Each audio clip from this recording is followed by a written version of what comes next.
Hey everybody, hope you guys are doing good. Got a review for you for a movie called Berberian Sound Studio. Um, and the plot is pretty interesting in this one. It's definitely an interesting film. The film stars Toby Jones, and I'll put his picture here. He plays this Englishman, and it's the late 60s or 70s. He moves to Italy to work in the sound studio.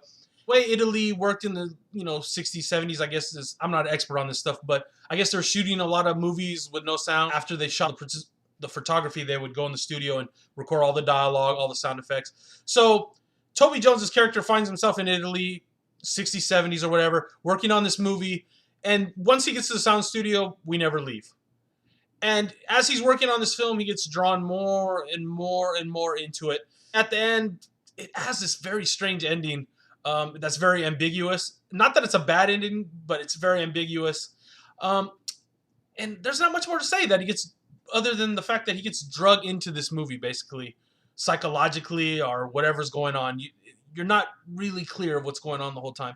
So what did I like about the movie? Let's get to that part. First of all, this film is highly influenced by Giallo films. I don't know if you know that style, but basically like Suspiria. I'll leave a link below if you don't know that style to a video that will explain it a little bit better. But it's a heavily influenced by that style of film, this movie. And I don't know if I could go as far to say this is a Giallo film because I'm not an expert on that style, but it definitely feels like it. There's a slow pace, kind of strange. The black glove makes an appearance. Lots of primary colors in the cinematography. Lots of sexy women. Those are all things that I know to be tenets of a Giallo film. That element of the film is really cool. Also, since the film is obviously about sound, the sound in this movie is second to none. If you watch it, definitely watch it with the best sound possible. And it's really cool the way they show him, getting these sound effects. You never really see the film he's there to work on. They kind of hint that it's a crazy horror movie, something disturbing, and he's slowly getting drawn into it. And you see him hacking up lettuce to get the sound effects, and they're doing sound effects for drowning. Just all kinds of stuff that it leaves it in your imagination, basically, to imagine what he's seeing on the screen. And basically, that's what the movie boils down to a little bit. It's like a psychological. So the ambiguity at the end is not really that great, in my opinion, but it plays into the psychological angle this movie's trying to get at. And let's get to the things I didn't like. Basically, there's not much really not to like about this movie. The only thing that bugged me was I thought the pacing was a little flat. It just very slow and it drags you in, and the mystery's there, kind of. It's not, they don't establish a good enough mystery to kind of keep you 100% intrigued. What keeps you 100% intrigued is the cool sound effects and the cool sounds of the movie, not really the mystery of the film, so to speak. But you want to stick around till the ending, and it kind of has to drag you a little bit by the end. And at the payoff at the end, I didn't feel was really worth it.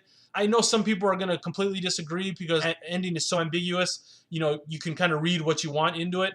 I don't really want to go into in this video what I read into it, but that's what the comment section is down for below for. So let me know if you saw the movie, what you thought about it down below. Let me know what your favorite Giallo film is of all time. I don't really have one. I haven't researched the style enough to have a favorite one. I know I didn't really like Suspiria. That's one thing.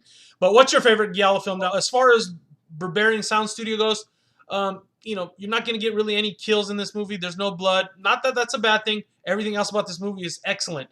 The only bad thing is really the pacing, and I felt the payoff at the end wasn't that good. You could, take it as far as to say it's boring, or you could take it the other way and say it's a great film. But I'm going to give it a 3.5 out of 5 because it didn't really hit me where I like a film to give me the punch at. But I definitely appreciated a lot of the elements of this movie.